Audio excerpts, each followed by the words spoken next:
아멘. 우리 옆에 분하고 인사하십시다. 안녕하세요. 반갑습니다. 환영합니다. 예, 반갑습니다. 교회 방문하신 권사님도 환영하고 좋습니다. 고대에서 내려오는 사자 성어 가운데 교각살우라는 표현이 있습니다. 소뿔을 바로 잡으려다가 그냥 소를 죽인다, 그런 사자 성어입니다. 일부 작은 문제를 고치려다가 전체를 다 망가뜨려 버리는 것이지요. 불행하게도 교회 역사에서도 이런 일들이 지속적으로 있어 왔습니다. 교회 안에서 관계가 깨지고 다툼이 일어나고 분열이 일어나는 이유는 돌아보면은요, 늘 근본적이고 전체적인 문제 때문이라기보다는 부분적이고 지역적인 문제일 경우가 훨씬 더 많습니다. 여러분, 부부싸움 큰 일로 하시나요? 작은 일로 하시나요? 작은 일로 싸우시잖아. 양말 어디다 벗어놨어? 설거지 할 거야, 안 할 거야? 뭐 이런 걸로 싸우시잖아요. 큰일 나면 부부싸움 안 합니다. 그냥 힘을 똘똘 뭉쳐갖고 이겨나가지요. 늘 부부싸움 작은 것으로 하거든요. 교회도 마찬가지입니다. 지역적이고 부분적인 일 때문에 다투고 싸우지요. 실상은 대부분이라고 해도 그렇습니다. 맞는 말입니다. 숲은 보지 못하고 늘 나무 한 그루만 보면서 서로 판단하고 멸시하는 거지요. 그러다 보면요, 늘 다툼과 분열이 떠나질 않습니다. 로마 교회에서도 이런 문제가 있었습니다. 이 문제가 교회 공동체 관계를 깨뜨리고 교회 안에 어려움과 고통을 일으키고 있었지요. 바울이 보니까요, 그 문제는 아무것도 아니었어요. 사실 이렇게 해도 저렇게 해도 어떻게 해도 상관없는 일이었습니다. 매우 주변적이고 중요하지 않는 문제였지요. 그런데 가만히 보니까 교회 안에서 그것이 본질적인 문제로, 중요한 문제로 확대되면서 여기저기서 다툼이 일어나고 분열이 일어나더라는 거지요. 그것은 바로 시장에서 파는 고기를 먹어도 되는가 하는 문제였습니다. 오늘날 그것이 왜 문제가 되는지 이해하지 못할 수 있지요. 그런데요, 당시의 로마 사회에서는 시장에서 파는 고기 대부분은 우상 숭배하고 난 후에 시장으로 나오는 고기였습니다. 그러니까 불신자들에게는 크게 문제될 게 없지요. 우상 숭배하며 살아가는 불신자들에게는 아무런 문제가 되지 않았습니다. 그런데 유일하신 하나님, 창조주 하나님을 믿고 살아가는 기독교인들 입장에서는 한 번쯤 고민이 되는 문제였습니다. 교회 안에, 로마 교회 안에 어떤 사람들은 우상 없는 것 아니냐, 실제로 존재하지 않는 것 아니냐, 그러니 그 고기 먹을 수 있는 것이다 생각하며 아무 거리낌이 없이 먹는 사람들 있었습니다.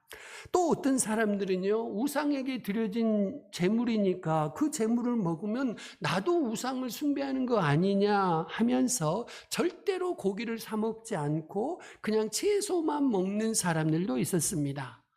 여러분이 생각하기에 어느 쪽이 믿음이 더 좋은 사람입니까? 어느 쪽이 믿음이 더 강한 사람입니까요?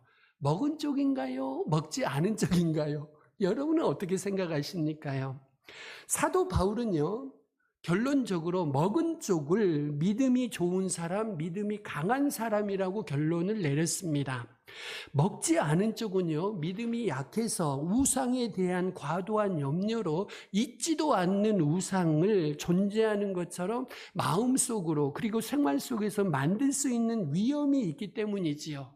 이것은 로마서뿐만이 아니라 고린도서와 골로새서 여러 부분에 등장하는 일관된 해석이었습니다. 그런데 바울은요, 이 문제를 그렇게 간단하게 결론 내리지 않습니다. 우상 없는 것이니까 고민하지 말고 고기 그냥 사 먹어라, 그렇게 결론 내리지 않고 있어요. 먹을 수 있느냐 먹을 수 없느냐, 이 문제는 대단히 주변적이고 지역적인 문제였습니다. 그 자체가요, 절대적인 문제, 중심적인 문제가 아니라는 거지요.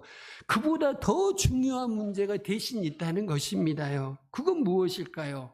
그 문제 때문에 서로를 어떻게 판단하고 어떻게 대하느냐, 이것이 훨씬 더 중요하고 본질적인 문제였습니다요. 로마서 14장 1절부터 3절에는 이렇게 말씀합니다. 같이 한번 읽습니다. 시작. 믿음이 연약한 자를, 그의 의견을 비판하지 말라.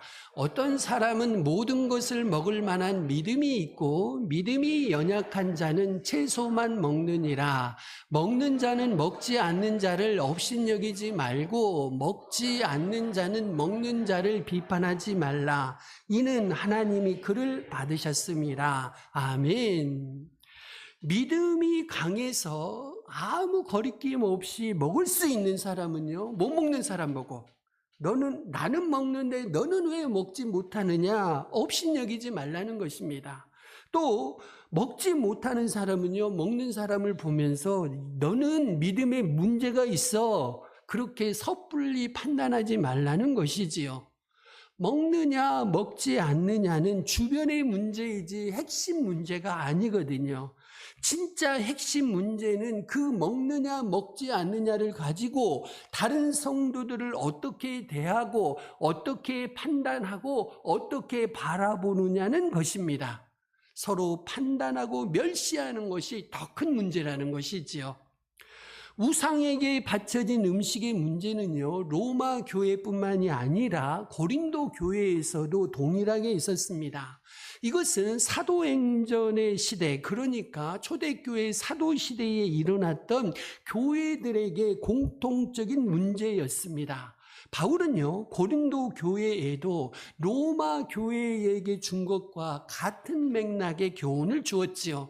바울이 고린도 교회에게 이런 말씀을 주었습니다. 고린도전서 8장 7절에서 9절입니다. 같이 읽습니다. 시작. 그러나 모든 사람에게 있는 것이 아니므로 지금까지 우상에 대한 습관이 있어 우상의 제물로 알고 먹는 고로 그들의 양심이 약하여지고 더러워지느니라. 음식은 우리를 하나님 앞에 내세우지 못하나니 우리가 먹지 않는다고 해서 더 못 사는 것도 아니고 먹는다고 해서 더 잘 사는 것도 아니니라.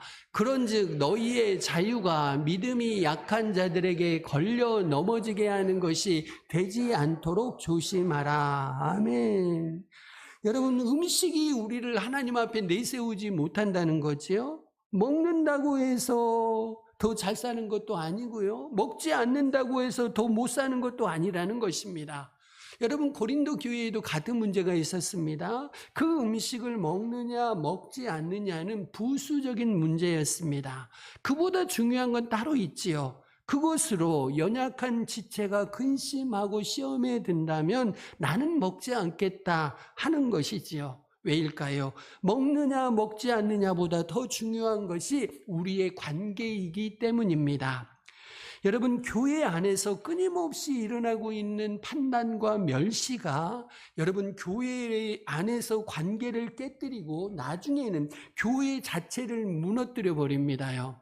다툼과 분열로 무너지는 것을 우리가 흔히 보게 됩니다. 그것은 말씀드린 대로 지역적인 문제이고 부분적인 문제면서도 우리들이 그것을 큰 문제로 만들면서 그리스도의 몸, 교회를 찢어버리는 불행을 일으킨다는 것이지요. 그러면 어떻게 해야 될까요? 언제나 여러분, 부부는 전체 안에서 보셔야 합니다. 부부는 전체 안에서 봐야 해요. 이단이 왜 어떻게 생기는가요? 이단은요, 끝이 다르다는 것입니다. 부분적인 것을 가지고 부풀려 가지고 그걸 전체로 만들어 버릴 때 이단이 되는 것입니다. 먹느냐 먹지 않느냐는 아무것도 아닌데 그거 가지고 엄청난 문제를 만들어 버리면요, 그것이 곧 이단이라는 뜻입니다요. 여러분, 우리가 믿는 진리는 서로 모순되지 않습니다. 우리의 모든 지체가 조화를 이루듯이 진리는 조화를 이루고 하나를 이루고 있습니다. 종교 개혁자들도요, 교회 안에서 일어나는 여러 문제에 대해서 여러 관점으로, 이런 관점으로 많이 토론을 했는데요. 교회 역사에서 흔히 아디아포라 논쟁이라고 부르는 것이 있습니다. 아디아포라 논쟁. 아디아포라는 헬라어로 대수롭지 않은 일들이라는 뜻입니다. 성경을 보시면요, 명백하게 명령하지도 않고 금하지도 않은 것들이 있어요. 문화적인 영역이기도 하고 개인적인 선택의 영역이기도 한 것들이죠. 이런 것들은요, 문제가 되지 않는 것들입니다. 아디아포라라고 해요.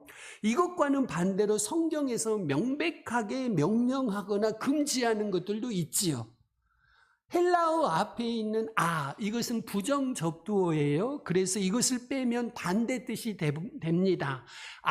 디아포라에서 를 빼면요, 부정접두어인 를 빼면 디아포라가 되는 거죠. 이건 무슨 뜻이냐? 성경에서 명백하게 명령하고 금한 것들입니다요. 이것들은 안 되는 거죠. 우리가 종교개혁자 하면 떠올릴 수 있는 대표적인 두 사람이 있습니다. 마틴 루터하고 존 칼빈인데요. 이 두 사람 모두가 성경적으로 종교개혁을 추진했지요. 그런데 디아포라 문제에 대해서는 약간의 차이가 있었습니다요. 루터는요, 성경에서 명백하게 금지하지 않는 이상 어떤 것도 받아들이고 수용할 수 있다고 주장했습니다. 미래에 대해서 열려있는 태도였지요. 교회 음악에 있어서도 마찬가지였습니다. 이 루터는요, 교회 음악을 아디아포라로 우리가 선택하고 우리가 바꿀 수 있는 것으로 해석을 했습니다. 그래서 새로운 찬송들을 계속해서 작사하며 만들어 갔습니다요. 종교개혁 당시에는요, 말씀이 아닌 가사, 그러니까 사람이 가사를 만들어서 찬송을 한다는 것은 매우 획기적인 일이었습니다요. 반면에 칼빈은요, 이런 것들을 받아들일 수가 없었어요. 칼빈은 오직 시편 말씀만으로 찬송을 불러야 한다고 생각을 했던 거지요.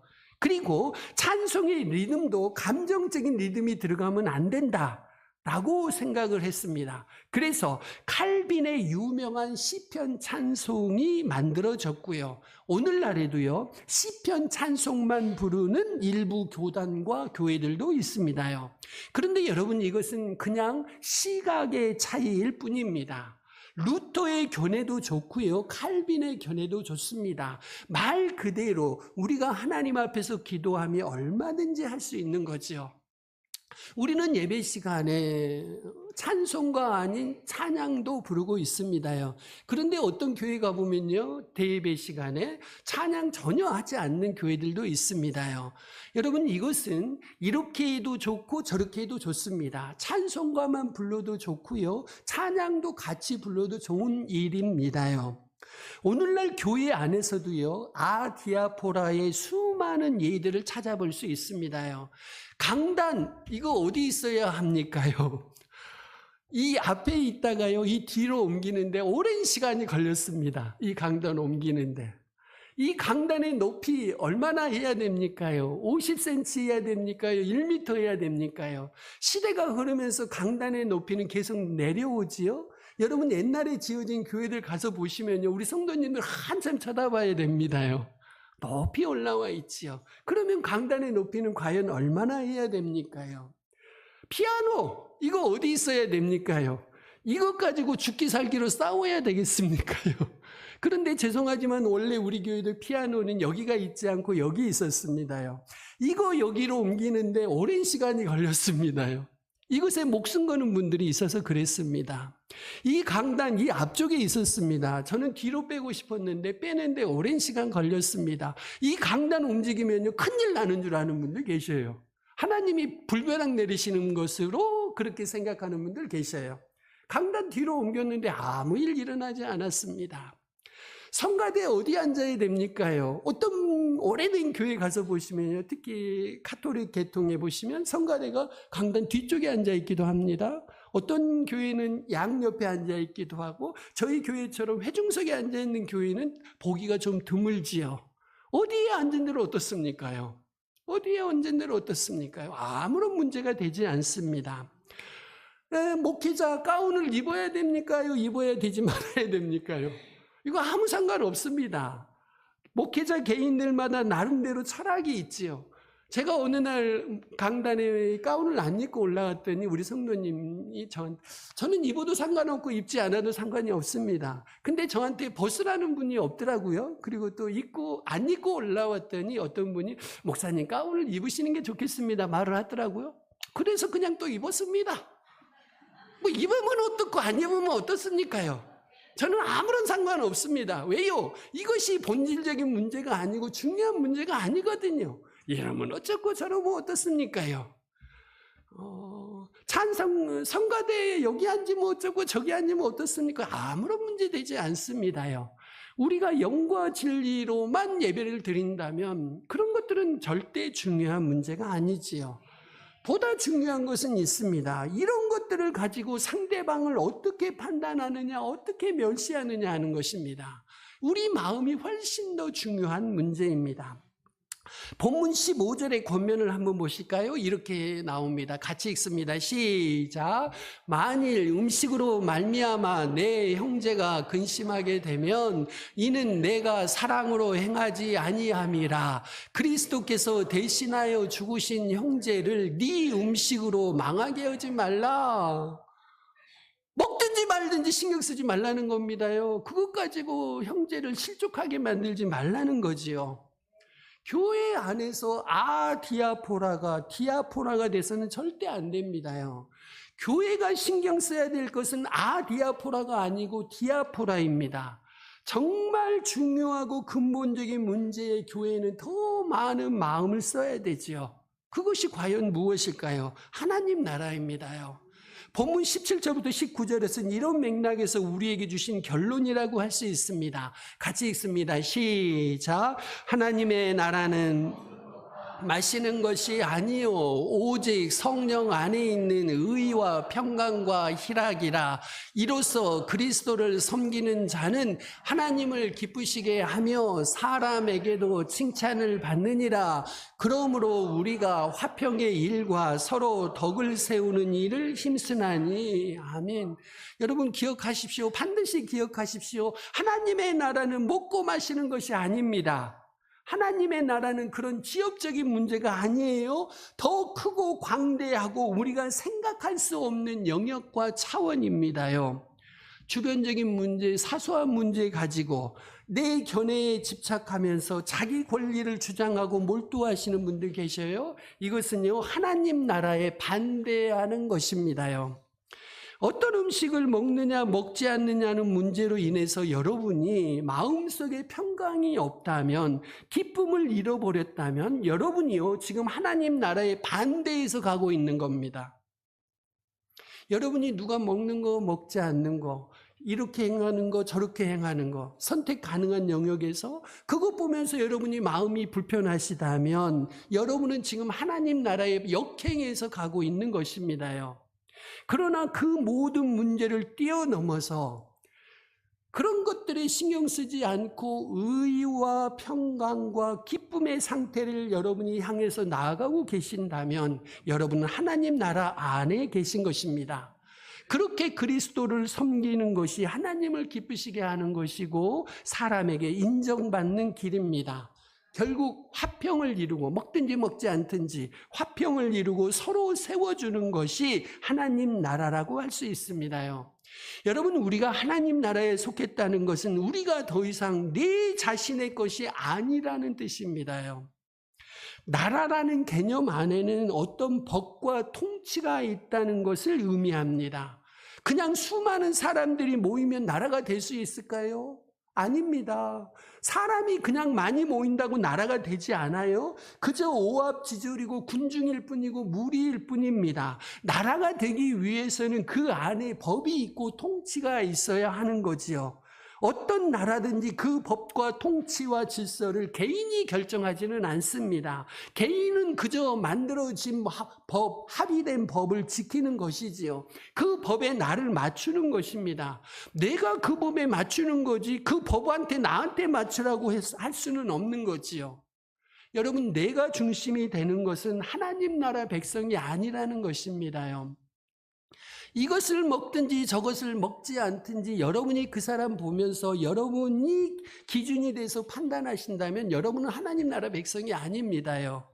하나님 나라는 어떤 주변적인 문제에 대해서 누가 옳고 그르냐를 따지는 그런 나라가 아니라니까요. 그러면 한 형제를, 나하고 생각이 다른 형제를 어떻게 대해야 할까요? 그리스도가 그를 위해 대신 죽으신 존귀한 자로 대하셔야 합니다. 그리스도가 그 영혼을 위해 죽으실 만큼 가치 있는 형제로 여러분이 대하셔야 해요. 그래서 그 밖에 중요하지 않는 것들은 양보하고 포기하면서 서로 화평을 이루어 가는 것이 더 중요합니다. 하나님 나라는 먹고 마시는 것이 아니고 성령 안에서 우리가 경험하는 의와 평강과 기쁨입니다. 의와 평강과 기쁨. 왜 이 세 가지 단어를 사용했을까요? 이 세 가지 단어가 차례대로 나오는 또 다른 본문이 있어서 소개해 드립니다. 로마서 5장 1절과 2절입니다. 같이 읽습니다. 시작. 그러므로 의롭다 하심을 받았으니 우리 주 예수 그리스도로 말미암아 하나님과 화평을 누리자. 또한 그로 말미암아 우리가 믿음으로 서 있는 이 은혜에 들어감을 얻었으며 하나님의 영광을 바라고 즐거워하느니라. 아멘. 우리는 믿음으로 의롭다고 인정을 받고요. 그리스도로 인해서 하나님과 화평을 누리고 그 다음에 하나님의 영광을 바라보며 기뻐합니다. 바울은 로마서 5장 1절 2절을 로마서 14장 17절로 옮겨왔다고 말씀드릴 수 있습니다. 여러분, 먼저 하나님 나라는 믿음으로 의롭다는 인정을 받는 나라입니다요. 여러분, 우리 중에 누구도 스스로 의로운 사람은 아무도 없습니다. 이것은 무엇을 의미할까요? 내 주장, 내 생각, 내 권리, 내가 어떤 사람이라고 내세울 것이 아무것도 없다는 뜻이에요. 오직 그리스도의 십자가 희생으로 우리가 하나님의 백성이 됐잖아요. 그러니 자랑할 것도 없다는 거죠. 다른 사람 판단할 거, 멸시할 거, 비난할 거 없다는 것입니다. 이것이 하나님 나라입니다요. 여러분, 우리가 살아야 되는 하나님 나라는 형제들을 판단하고 비난하고 멸시하는 그런 나라가 아니에요. 그렇게 할 자격이 애초에 우리에게는 없습니다요. 오직 믿음으로 의로운 사람이 되었으니까요. 오직 그리스도의 은혜로 지금까지 살아오고 있습니다. 여러분, 나중에 우리가 천국에 가면 제일 많이 사용하는 단어가 뭘까요? 은혜라는 단어입니다요. 천국에 간 것도 은혜요. 천국에 있는 것도 은혜요. 모든 것이 은혜이기 때문입니다. 두 번째 단어는 화평입니다. 이 화평은 의를 따라옵니다. 여러분, 값없이 의롭게 되었으니까 우리에게 화평이 있는 겁니다. 하나님과의 관계에서 우리가 의롭게 되지 않으면 화평, 평화가 없습니다. 평화, 화평, 언제 어디에서 누릴 수 있을까요? 세상에서의 평화는요, 힘이 있을 때만 화평이 이루어집니다. 그렇지요? 세상에서는 절대적으로 힘이 있어야 다른 사람과 평화를 유지해 나갈 수 있습니다. 그런데 하나님의 나라는 세상 나라와는 다르잖아요. 값없이 의롭게 되었으므로 비로소 얻는 평화요, 화평입니다요. 왜 언제 우리에게 평화가 없을까요? 왜 언제 우리 마음속에 비난과 정죄와 다툼과 판단이 일어날까요? 기준이 나 자신이면 그렇습니다. 기준이 나 자신이면 내 기준에 맞지 않으면 불편하잖아요. 내 생각에 맞지 않으면 불편하고, 내 가치관에 맞지 않으면 불편하고, 내 고집에 맞지 않으면 불편하고, 내 방식에 맞지 않으면 불편해요. 지금 나는, 여러분이 그런 상태라면 지금 나는 하나님 나라에 사는 것이 아니고 내 나라에 사는 겁니다요. 내가 기준이라면, 내가 법이라면, 내가 질서라면 여러분은 하나님 나라 백성이 아니고 내 나라 백성입니다요. 내 나라 안에 살면 늘 불편할 수밖에 없어요. 하지만 우리는 하나님 나라 안에 살면서 내가 살고 있는 내 나라가 하나님 나라가 되기를 원해야 할 줄로 믿습니다. 우리가 살아야 하는 나라는요, 내 나라가 아니에요. 하나님 나라입니다요. 무슨 뜻일까요? 하나님이 누군가를 받아주셨다면, 하나님이 무언가를 받아주셨다면, 나도 내 마음에 맞지 않아도 나 또한 그렇게 하는 것입니다요. 그것이 하나님 나라 백성입니다. 하나님 나라는 하나님이 움직이시는 질서대로, 하나님이 중요하게 보시는 것을 중요하게 보고, 하나님이 중요하지 않게 보시는 것을 중요하지 않게 보는 나라이지요. 그리고 성령 안에서 기쁨을 누리는 나라입니다.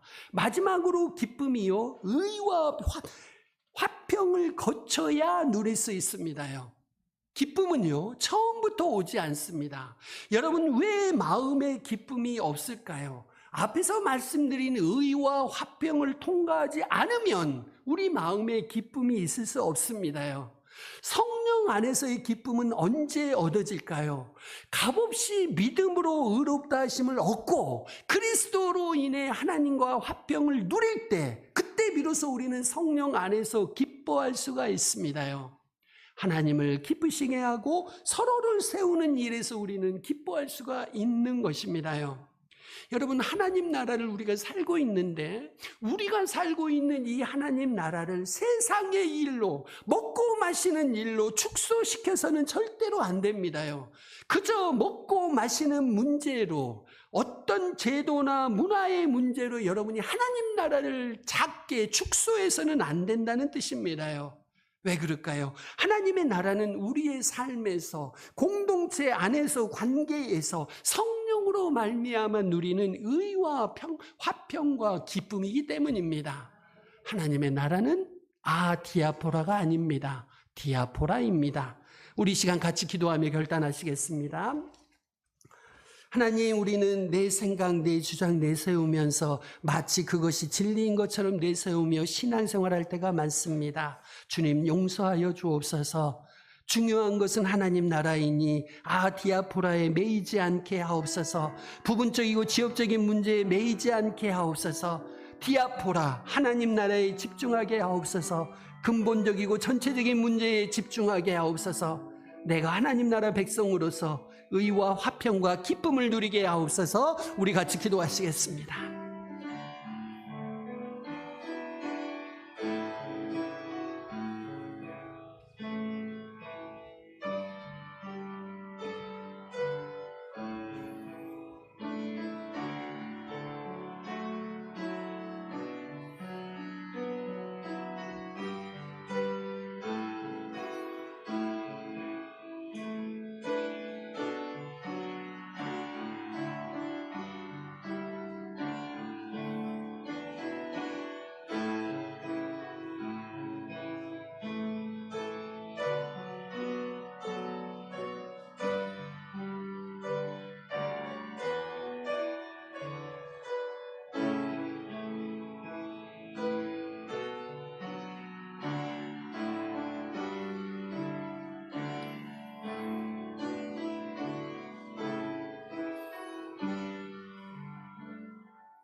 하나님 아버지, 우리 모두를 축복하셔서 내 생각, 내 주장 내세우지 않으며 디아포라에 매이지 않으며 디아포라에 집중하게 하옵소서.